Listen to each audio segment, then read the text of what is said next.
Thriller ജോണുള്ള പടമാണ്, നല്ല പടമാണ്. ഒത്തിരി വ്യത്യസ്തത പുലർത്തിയിട്ടുണ്ട്. സുരേഷ് ബാബു സാറിൻ്റെ ഒരു തിരിച്ചറിവായിട്ട് നമുക്ക് പ്രതീക്ഷിക്കാം. നന്നായിട്ടുണ്ട്. പിന്നെ പാട്ടുകളൊക്കെ ഉൾപ്പെടുത്തിയിട്ടാണ് ഒരു ത്രില്ലർ മൂവിയിൽ. അങ്ങനെ പാട്ടുകൾ ഉണ്ടാവാറില്ല കൂടുതലായിട്ടും. നല്ലൊരു വെറൈറ്റി ചെയ്തിട്ടുണ്ട്. പിന്നെ പഴയ കുറേ ആർട്ടിസ്റ്റുകൾ വന്നിട്ടുണ്ട്. അപ്പം കുറേ ആർട്ടിസ്റ്റുകളുണ്ട്. എല്ലാവർക്കും തുല്യ പ്രാധാന്യം നൽകി നന്നായിട്ട് ചെയ്തു.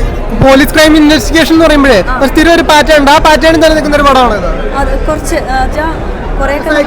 സൈക്കോ അങ്ങനെ കുറച്ച് പോയിട്ടുണ്ട്. അത് നന്നായിട്ട് തന്നെ വന്നിട്ടുണ്ട്. പക്ഷെ അവസാനം ഒത്തിരി വ്യത്യസ്തമായിട്ടാണ് അവസാനിപ്പിച്ചിരിക്കുന്നത്. കുറച്ചുകൂടി സ്പീഡിൽ തന്നെ നിന്ന് പോയിട്ടുണ്ട്. സെക്കൻഡ് ഹാഫൊക്കെ ഒരുപാട് നന്നായിട്ടുണ്ട്. Thank you. പടം ചേട്ടൻ പിടിക്കാമല്ലേ? പടം സൂപ്പർ പടമാണ്. കൂടുതൽ നമ്മുടെ ഇഷ്ടപ്പെട്ട നടന്മാരെല്ലാം ഇഷ്ടപ്പെട്ടു. പിന്നെ അതിലൊരു മ്യൂസിക്, പാട്ട് എല്ലാം ഇഷ്ടപ്പെട്ടു. പിന്നെ ഇടി സീനെല്ലാം അടിപൊളിയായിരുന്നു. പിന്നെ അതിൽ ഞാൻ ചെറുതായി വേഷം ചെയ്തിട്ടുണ്ട്. ചെറുതായി പൊടി. ടിലിവറാണ്, സൂപ്പറാണ്. അടിപൊളി പടമാണ്. ത്രില്ലറാണ്, ഇൻവെസ്റ്റിഗേഷൻ ത്രില്ലർ. നൈസ് പടമാണ്. ഡീനെ നല്ല സിനിമയാണ്. നമ്മൾ പ്രതീക്ഷിച്ചതിനേക്കാളും നന്നായിട്ടുണ്ട്. പിന്നെ അദ്ദേഹത്തിൻ്റെ ഡയറക്ഷൻ,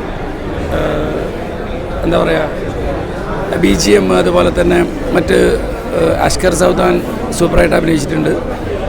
എന്തായാലും ഒരു അപ്കമിങ് സ്റ്റാറാണ്.